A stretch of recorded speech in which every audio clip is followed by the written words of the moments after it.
베들에서 홀로 만난 하나님, 그 사람이 바로 야곱입니다. 야곱의 이야기가 창세기에 상당한 많은 분량을 가지고 기록되어 있습니다. 우리가 알다시피 야곱은 이름 그대로 속이는 자이기도 하고 또 형의 그 발꿈치를 붙잡고 나온 참 그런 사람이 사실 야곱이지만 하나님께서 그를 사랑하셔서 또 12명의 아들을 낳게 하시고 또 12지파를 구성해서 그 이스라엘 백성의 그 구성을 하나님께서 이제 확정하신 이러한 것들을 우리가 성경을 통해서 알 수가 있습니다.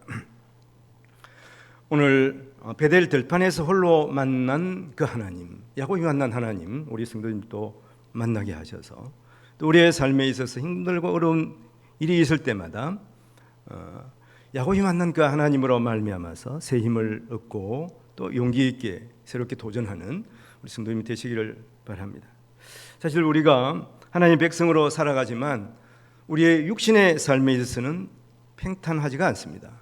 물론 때로는 평탄할 때도 있지만 대부분 어려울 때가 많이 있지 않습니까? 그래서 인생은 바다를 향해 하는 배와 같다, 그런 말을 합니다.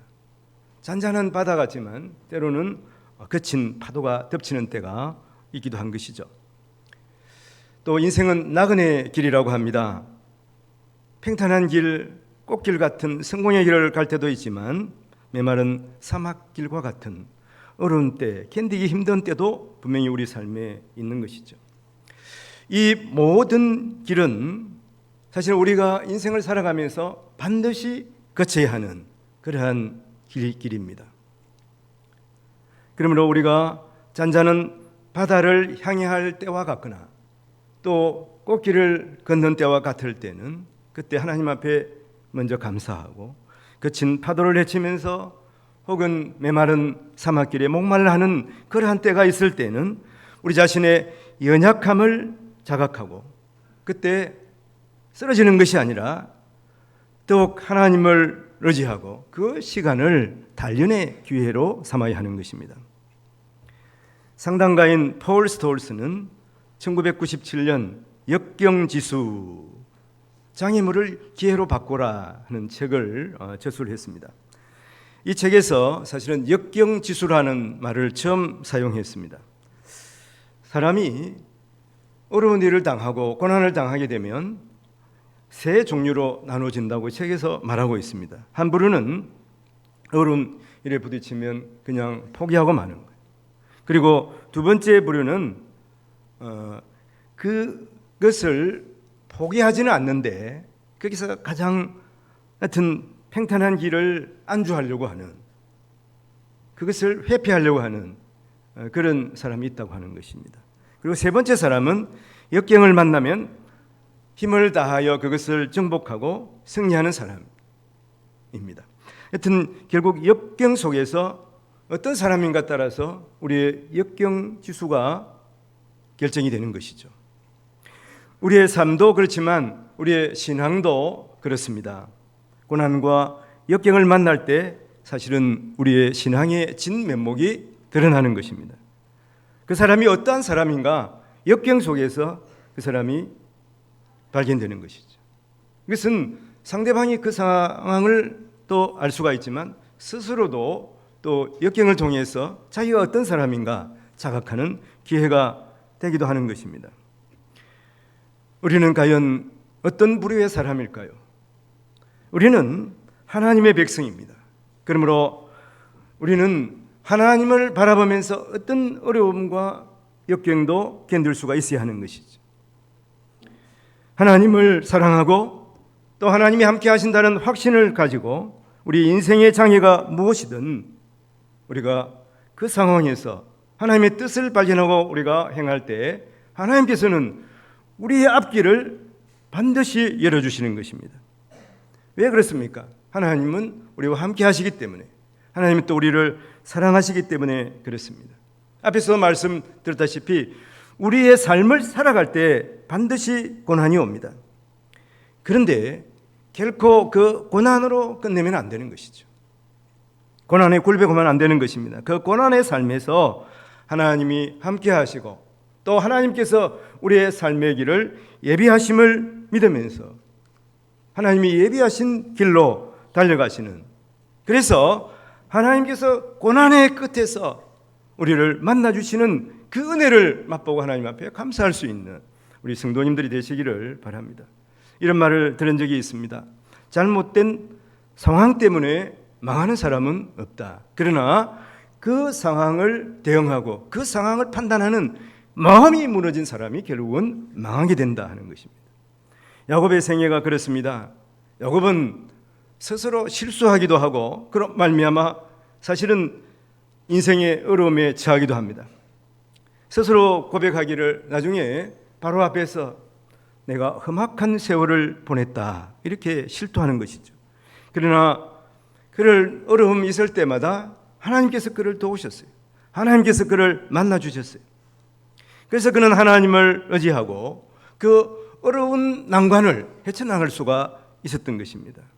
오늘 본문에서 보면 먼저 도망하여 베델에 홀로 서 있는, 홀로 자는 야곱을 만날 수가 있습니다. 오늘 10절, 11절 말씀에 보면 야곱이 브엘사바에서 떠나 하란으로 향하여 가더니 한 곳에 이르는 해가 진지라 거기서 유숙하려고 그곳에 한 돌을 가져다가 베개로 삼고 거기 누워 자더니, 야곱은 복받기를 사모하는 사람이었어요. 하나님께서 나에게 복을 주시면 좋겠다. 그래서 파쪽으로 행을 유혹하고 그 행의 장자권을 빼앗았습니다. 그리고 아버지에게도 자기가 행인 것처럼 속였죠. 속여서 그 장자의 축복을 받아냅니다. 이런 일을 통해서 그는 생각하기에 내가 이제 이 집의 가장이다. 가장이 되었다. 아버지 뒤를 이어서. 그 다음에 행보다는 내가 배로 받는다. 본래 장자는 2배의 그런 소유권이 있었거든요. 이런 생각을 했을 가능성이 많습니다. 그러나 인생은 그 생각대로 되지 않는 거죠. 일이 꼬이기 시작합니다. 먼저는 집안에서 일이 꼬이기 시작하는 거예요. 그러면 이렇게 형을 속이고 아버지를 속인 것 때문에 형 에서가 어떤 마음을 품습니까? 아버지가 이제 나이가 많으니까 아버지 돌아가시면 동생 내가 죽일 거야. 에서가 그런 마음을 품는 거예요. 이 말이 결코 허언이 아닌 거죠. 마치 진짜 자기를 죽일 것 같아요. 형 에서는 하여튼 힘도 세고 하여튼 사냥을 잘하는, 화살을 잘 쏘는 사람이 상대가 안 되는 겁니다. 야곱이 생각할 때도. 이 일을 알고 걱정하던 어머니 리버가가 어떡합니까? 야곱을 불러서 너 여기 있다가 형한테 죽을지도 모른다. 그러니까 그때는 너도 내 아들이고 에서도 내 아들인데 하여튼 그리고 살인죄를 저지른 에서도 어떻게 되겠습니까? 그래서 잠깐 피해 있으라. 어디로? 자기의 오빠인 라반의 집으로 피해 있으라 하는 거예요. 지금 야곱은 이 가나안 지역, 지금 이스라엘 지역에 있잖아요. 근데 그 외삼촌 라반은 저 북쪽 하란에 있어요. 하란은 지금 이제 터키 북쪽 지역이거든요. 그러니까 거리로 보면 하여튼 하여튼 차로 가면은 한 4-5시간 이상 걸리는 거리죠. 그래서 걸어가려면은 하여튼 며칠을 좋게 걸어가야 되는 거예요. 그래서 할 수 없이 야곱은 외삼촌 집으로 도망을 가는 거죠. 지금 그런 신세가 된 것입니다. 어떻게 보면 인생의 밑바닥으로 굴러떨어졌어요. 야곱은 집을 떠난 적이 없지 않습니까? 근데 이렇게 황량한 그 들판에서 하나님께서 그를 만나주시는 것이죠. 오늘 야곱이 하나님을 만나는 그 상황을 보십시오. 야곱이 잘 될 때 하나님 만나주신 게 아니에요. 야곱이 너무나 어렵고 힘들 때, 홀로 있을 그때에, 외로울 때, 그때 하나님께서 그를 만나주시는 거예요. 인생의 가장 밑바닥에 빠져있는 그런 상태에 있을 때 하나님께서 그를 찾아주시는 것이죠. 오늘 읽어보면 야곱이 들판에 누워서 지금 똘배기를 하고 자고 있어요. 낭만 있어 보입니까? 나 얼마나 처량한 상황이에요. 혼자서 한번 나가서 한번 들판에 누워서 한번 자보세요.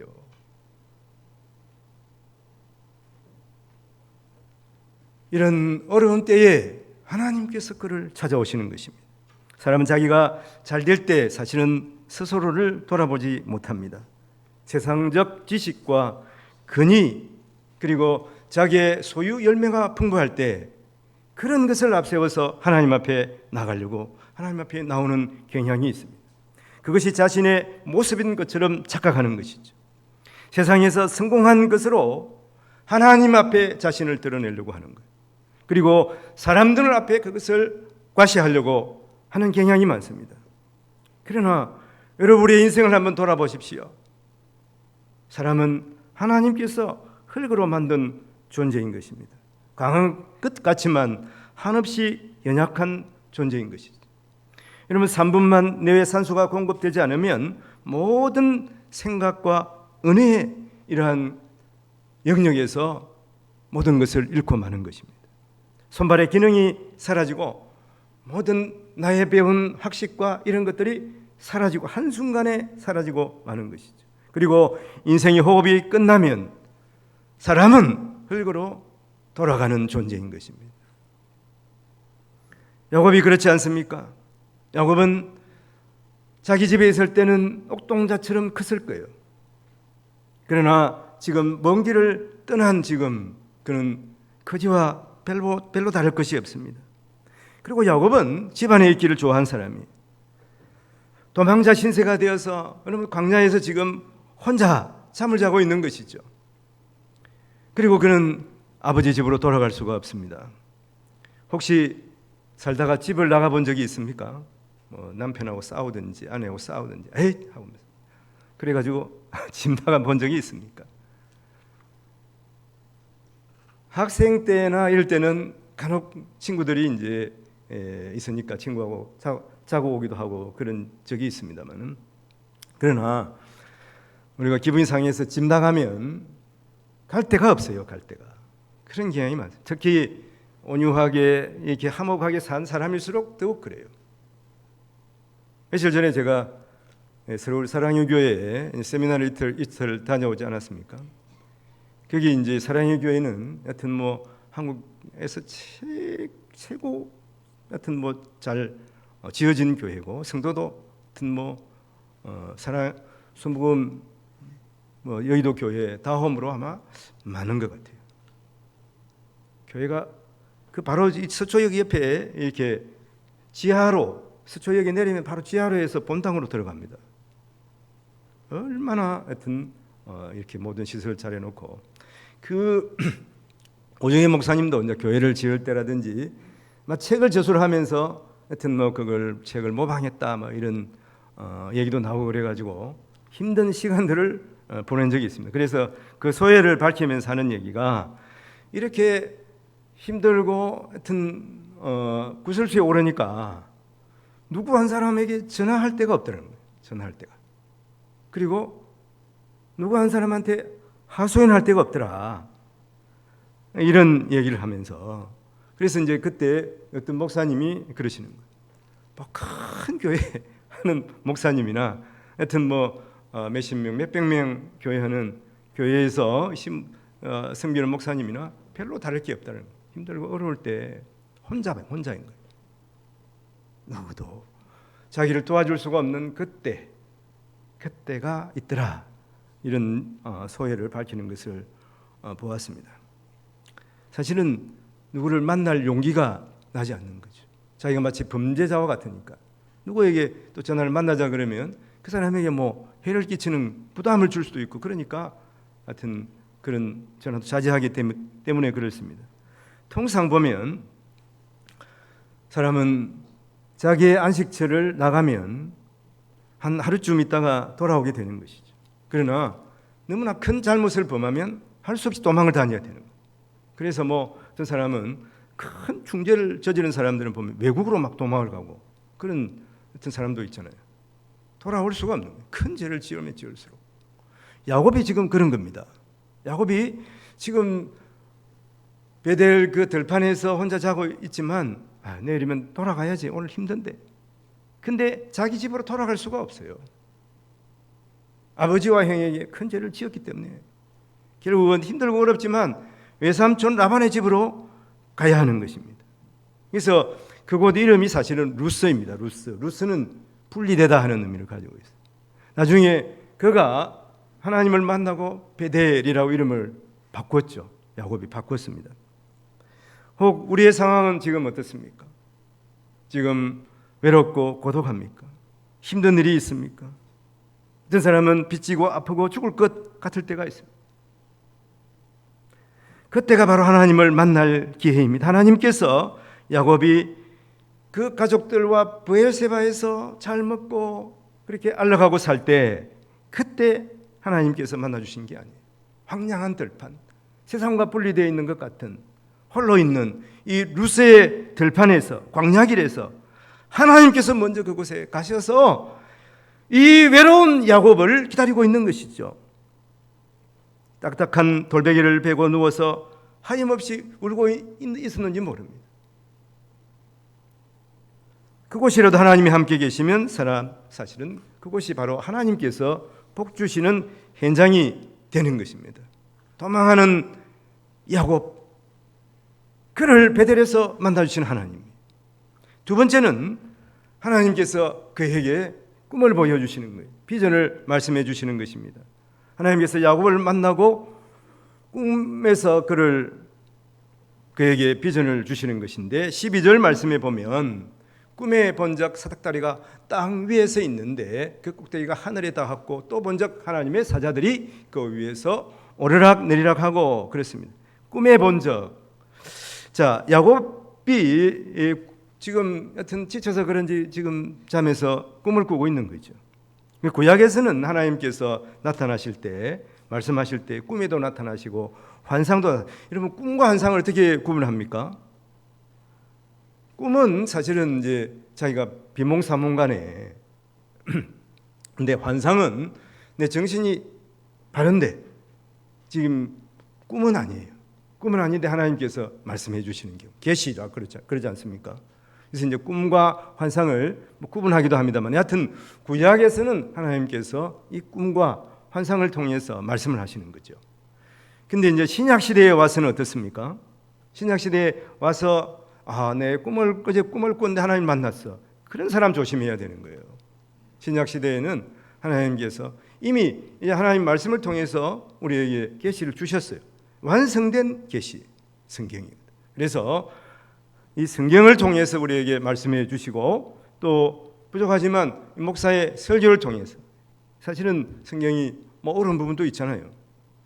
우리가 성령 하나님께서 우리의 마음을 주장해 주십니다. 이것을 또 풀어서 말씀해 주시기 때문에 그래서 말씀과 설교를 통해서 하나님께서 우리에게 말씀해 주시는 것이죠. 그러므로 오늘 이 말씀에서 야곱을 만나 주시는 그 하나님, 하여튼 피곤하여 잠이 든 상태에서 그는 하나님을 만나게 되는 거예요. 하나님께서 말씀하십니다. 너 조부의 하나님 그리고 내 아버지 이삭의 하나님이라고 말씀을 해 주시거든요. 그래서 하나님 만나게 되는 거예요. 야곱은 편안하게 있을 때 브엘세바에서 하나님 만난 기억이 없는 것 같아요. 근데 조부의 하나님, 아브라함의 하나님, 이삭의 하나님이 지금은 나의 하나님이 된 것입니다. 우리가 보면 여러분 처음에 교회 와가지고 교회 하나님의 말씀을 듣고 다 깨닫고 은혜를 받는 사람은 사실은 잘 드뭅니다. 오늘 사실은 이 학생 2명 또 어린 유치원생 2명 이렇게 하여튼 오늘 왔어요. 다 깨닫기가 힘들죠. 그래서 우리 학생 가운데는 도대체 목사님 무슨 말씀하시는지 모르겠고 교회 가기가 참 싫다 그럴 수도 있죠. 그래서 막 교회 가면 핸드폰만 보고 말씀 귀에 안 들어오니까 그럴 수가 있습니다만 그러나 하나님의 말씀을 또 듣고 또 거기에 관심을 기울이게 하시는 것도 성령 하나님이에요. 성령 하나님께서 역사하셔서 그 말씀을 조금씩 깨달아 알게 하시는 거예요. 이것은 학생이나 어린이뿐만 아니에요. 성인들도 마찬가지입니다. 성령 하나님이 오늘 어떤 분들은 또 눈치 보고 뭐 부인이 꼭 하자 그러니까 훨씬 혹 있을지 모르겠어요. 우리 교회는 지금 그런 분이 안 계신 것 같습니다만 그런 경우도 있지 않겠습니까?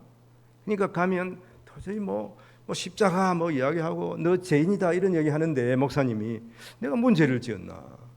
그리고 2000년 전에 예수님이 십자가에 죽었다고 그러는데 그게 나하고 무슨 상관이 있나? 그런 거예요. 그러나 또 한 번 이렇게 나오고 하면 성령 하나님 우리 마음을 만지시면 그 예수 그리스도께서 달리신 그 십자가 나와 연관이 있는 거예요. 그래서 하나님의 말씀을 듣고 내가 과연 죄인이구나. 나를 위해서 2000년 전에 예수님이 돌아가셨구나. 그리고 또 우리의 부활을 확증하시기 위해서 예수님께서 3일 만에 부활하셨고 어떻게 사람이 부활하지? 그렇지만 그것이 믿어지기 시작하는 거예요. 그래서 내 부인의 하나님이 내 하나님이 되는 겁니다. 우리 부모의 하나님이 나의 하나님이 되는 거예요. 그래서 우리가 변화받고 정말 하나님의 온전한 자녀로서 하나님 앞에 또 우리의 사명을 감당할 수가 있게 되는 것입니다.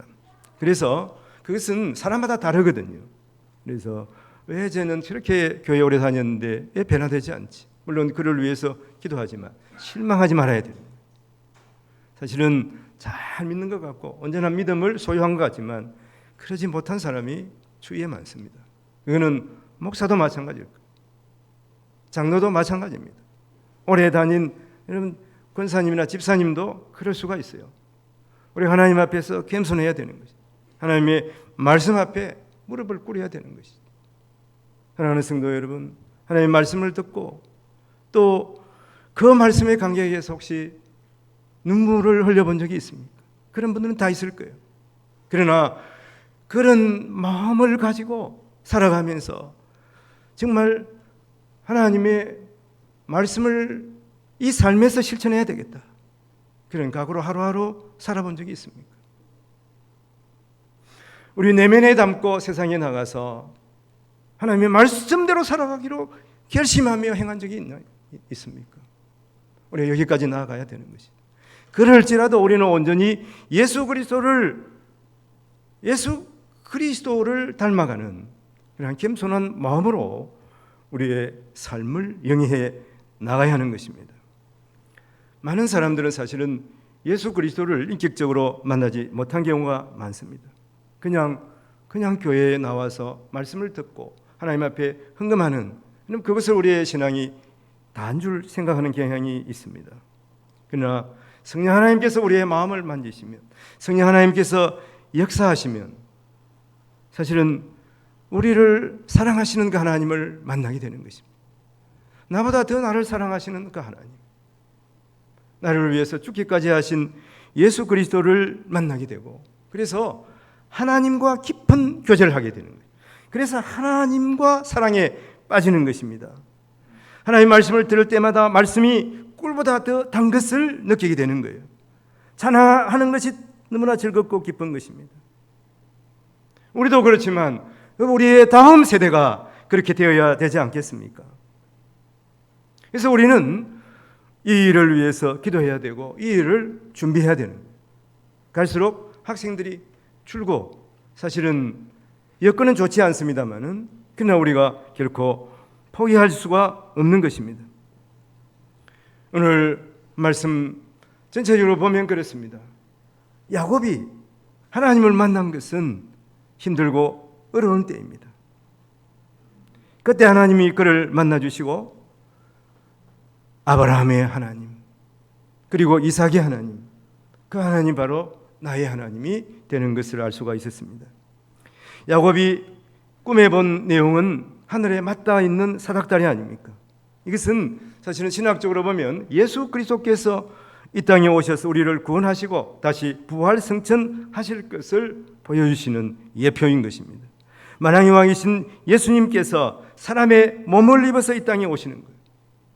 그리고 오늘 말씀에서 야곱에게 주시는 것은 내 후손의 씨로 말미암아 예수 그리스도께서 만왕의 왕이신 하나님의 아들 예수 그리스도가 이 땅에 오신다는 것을 말씀하여 주시는 것입니다.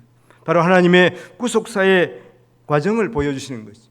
야곱에게 사실은 이 비밀의 계시를 알려주시는 것이죠. 야곱이 만난 그 하나님을 통해서 야곱은 하나님께서 온 세상을 구원하실 그 비전을 사실은 보게 된 것입니다. 야곱은 도망자였습니다. 그러나 베델에서 그는 하나님을 만나고 하나님이 주시는 구속사의 비밀을 그가 알게 된 것이죠. 그리고 하나님께서 이 약속을 견고하게 그에게 주십니다. 아브라함에게 주는 복, 이삭에게 주는 복을 야곱에게 주시는 것입니다. 먼저 하나님께서는 그 장소를 예비하시고 축복해 주시는 거예요. 오늘 13절 말씀해 보면 또 본적 여호와께서 그 위에 서서 이르시되 나는 여호와니 너의 조부 아브라함의 하나님이요 이삭의 하나님이라 내가 누워있는 땅을 내가 너와 내 자손에게 주리라. 지금 베델 황량한 그곳이지만 하나님께서 네가 누워있는 그 땅을 주시겠다 그렇게 약속해 주시는 것이죠. 그가 지금 혼자서 고독석에 몸부러치는 그 황량한 들판이지만 사실은 그곳이 하나님을 만나고 나서 그의 고백 속에서 외치는 말이 여기 하나님이 집이구나. 이 황량한 곳에도 하나님이 계시구나. 나와 함께 하시구나. 그래서 그는 그 이름을 베델이라 짓는 것이죠. 두 번째, 모든 족속이 너와 자손으로 말미암아 복을 얻게 된다고 하나님께서 말씀하시죠. 14절 말씀에 그렇습니다. 네 자손이 땅에 티끌같이 되어 네가 서쪽과 동쪽과 북쪽과 남쪽으로 퍼져나갈지며 땅의 모든 족속이 너와 네 자손으로 말미암아 복을 받으리라. 하나님은 그를 믿음의 후사로 세우시고 그리고 그의 혈육을 통해서 예수 그리스도께서 이 땅에 오시게 되는 것입니다. 바로 이것이 여러분 사닥다리예요. 이게 구원의 사닥다리입니다. 사닥다리는 이어주는 거잖아요. 예수 그리스도를 세상 사람들과 이어서 우리와 이어줌으로 말미암아서 우리도 예수 그리스도로 말미암아 구원 얻게 되는 것입니다. 이것이 하나님의 약속이에요. 이 하나님의 약속은 변함없이 이루어지게 되는 것입니다. 그래서 우리가 지금 예수 그리스도를 믿어 구원 얻은 하나님의 백성이 된 것이죠. 그리고 세 번째, 너를 보호하고 다시 돌아오게 하시겠다 하나님께서 약속하십니다. 오늘 15절 말씀에 내가 너와 함께 있어 네가 어디로 가든지 너를 지키며 너를 이끌어 이 땅으로 돌아오게 할지라 네가 내게 허락한 것을 다 이루기까지 너를 떠나지 아니하리라. 이 말씀의 요점은 내가 너와 함께 하겠다, 너를 떠나지 않겠다고 하나님께서 약속해 주시는 것입니다. 네가 어디로 가든지 힘든 일이 있고 어려운 일이 있을 때라도 내가 너를 보호하고 인도해 주어서 다시 이곳으로 돌아오게 하겠다. 이게 하나님의 약속이에요. 하나님께서 야곱을 만나시고 천국을 보여주시고 그리고 복을 약속하신 것이 무슨 이유겠습니까? 야곱이 잘나서 그렇습니까? 야곱이 훌륭해서 그렇습니까? 그렇지 않습니다. 하나님께서 야곱을 택하셨기 때문에 그래요. 거룩한 메시아를 잉태하고 낳아야 할 그 후손을 이어가야 할 거룩한 하나님의 자녀로 야곱을 택하셨기 때문에 그렇습니다. 이것은 야곱의 특권이기도 하지만 또한 책임이기도 한 것이죠. 여러분, 이 일이 옳고 그름의 문제가 아니에요. 하나님이 야곱이 옳기 때문에 선택하시고 에서가 옳지 않기 때문에 그를 선택하지 않은 것이 아닙니다. 하나님은 야곱을 선택하셨고 그리고 하나님은 야곱을 사랑하셨기 때문에 그렇습니다. 우리도 광야의 길을 갈 때 하나님께서 복을 주십니다. 왜 그렇습니까? 하나님께서 우리를 선택하시고 우리를 자녀 삼으셨기 때문에 그렇습니다. 그럼 우리가 잘나서 내가 대단해서 그런 것이 아니에요. 우리를 사랑하시기 때문에 그렇습니다. 우리가 하나님의 자녀이기 때문입니다. 이 사실을 야곱이 알았을 때 그는 인격적으로 하나님을 만나게 되는 거예요. 그래서 그는 거기에 돌베개를 세우고 하나님께 예배합니다. 그러므로 이 예배는 사실은 하나님으로 인정하는 행위입니다. 하나님을 높이는 행위예요. 하나님을 찬양하는 것입니다. 온 세상 구원하신 구원의 사닥다리 예수 그리스도의 은총을 우리가 입었다고 고백하는 것입니다. 이 증거로 세운 돌 위에 야곱은 기름을 붓습니다. 하나님이 하신 그 약속을 믿고 지키겠다는 결심이죠. 그래서 예배는 우리가 하나님의 자녀로서 하나님의 백성답게 살아가겠다고 결심하는 거예요. 여러분, 그 당 야곱이 가져간 기름이 얼마나 되겠습니까? 야곱은 앞으로도 먼 길을 걸어서 하란까지 가야 돼요. 그 당시에 기름은 어떤 의미를 가지고 있습니까? 몸이 아프고 힘들 때 상처가 나면 그게 붓는, 또 벌레가 또 뭐 여튼 물었을 때 그것을 치료하는 치료약이기도 한 거, 비상약이에요. 배가 주를 때 또 양식, 기름은 귀하니까 다른 데 가서 양식과 바꿔야 하는 그런 또 물건이기도 한 것이죠. 그러나 그는 거기에 기름을 부었습니다. 이것은 하나님만 신뢰하겠다는 결단의 표시. 바로 예배는 그렇습니다. 내가 하나님만 의지하고 하나님을 믿고 나아가겠습니다. 이렇게 결단하는 오늘 거룩한 자리가 되기를 바랍니다. 그래서 야곱은 결단하지 않습니까? 내 힘으로는 돌아올 자신이 없지만 하나님께서 약속하셨으니 내가 이곳에 돌아오겠습니다. 이곳에 돌아오면 하나님은 나의 하나님이 될 것이고, 그리고 하나님 앞에 내가 내 소유의 11조를 올려드리겠습니다. 이렇게 그가 고백합니다. 우리도 오늘 예배하면서 결단해야 되는 것이죠. 혹 경제적으로 어렵고 힘들고 지금도 여전히 지금 고민하면서 혹시 예배에 나온 분이 있습니까? 사실은 힘들 그때가 하나님을 만나는 절호의 기회인 것입니다. 그때 믿음의 눈을 뜨면 야곱이 베델에서 하나님 만난 것처럼 이 자리에 하나님께서 기다리고 계시는 거예요. 하나님이 말씀하고 계시는 거예요. 하나님이 이 시간 비전에 그러한 선포를 우리의 가슴에 넣어주시는 것입니다. 우리를 만나주시는 것이죠. 눈물로 고백하던 그 땅이 야곱의 땅 베델이 된 것과 같습니다. 그래서 우리가 하나님 앞에 예배하며 하나님 앞에 우리의 진심을 토로할 때 하나님께서 그곳이 바로 복 주시는 장소가 되게 하시는, 베델이 되게 하시는 것이죠. 그리고 믿음의 후사로 더욱 우리를 세우시고 미래에도 하나님께서 복을 주시며 우리의 앞날의 보호의 영광을 누리도록 하시는 것이죠. 어떤 것보다 그래서 오늘 예배하는 시간이 중요합니다. 이 시간 결단하십시오. 주의 제단 앞에 기름을 부으십시오. 반드시 복된 길을 가게 하시고 나의 하나님 되시며 임마누엘, 바로 우리 주가 되심을 고백하는 이러한 귀한 시간, 결단의 시간이 되는 줄로 믿습니다. 오늘 말씀을 정리해 보겠습니다. 야곱은 도망자 신세였습니다. 그러나 힘들고 어렵고 외로운 그 순간에 하나님께서 그를 베델에서 기다리고 계시는 것이고 그의 꿈을 꾸게 하시고 하나님의 비전을 보게 하시는 것입니다. 다시 돌아오게 하신다고 하나님께서 약속하셨습니다. 그리고 야곱으로 말미암아 천하 만민의 복을 받게 하실 것을 약속하시는데, 바로 이것은 예수 그리스도를 통해서 온 세상을 구원하시는 이 하나님의 구속사의 역사를 그에게 보여주시는 것입니다. 우리 성도들 세상에서 많은 복을 받고 살아갑니다. 하나님께서 함께 하시면 우리가 한순간도 살 수가 있겠습니까? 하나님께서 우리에게 필요한 소유를 주시고 또 건강도 주셔서 우리가 이때까지 하나님을 믿고 살아오게 하셨습니다마는, 그것보다 가장 큰 복은 우리가 하나님을 믿어 예수 그리스도의 보혈로 깨끗함을 받아서 하나님의 자녀가 된 것입니다. 하나님의 자녀로 살아가는 것이죠. 여러분, 이 복은 현세에서 끝나는 것이 아니에요. 이 현세는 우리가 긴 것 같지만 100년입니다. 그러나 영원한 시간들이 우리에게 기다리고 있습니다. 영원한 시간 가운데 온 세상의 왕이신 그 하나님, 그 하나님의 자녀로 영원히 살아가게 되는 복을 이미 우리에게 주셨다고 하는 것입니다. 그래서 어떤 상황에서도 감사하며 살아가는 우리 성도인들이 되시기를 주님의 이름으로 축원을 드립니다. 기도합니다. 하나님 아버지, 이제 야곱이 루스의 황량한 들에서 주님을 만났습니다.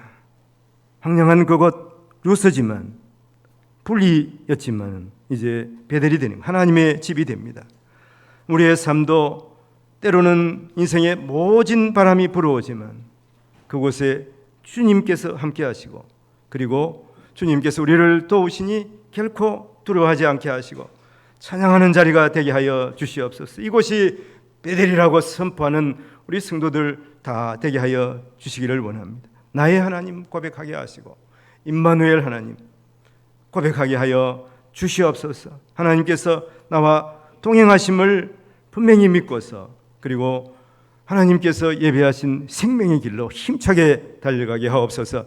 감사와 고리를 지어서 구원하여 주신 우리 구주 예수님 이름으로 기도합니다. 아멘.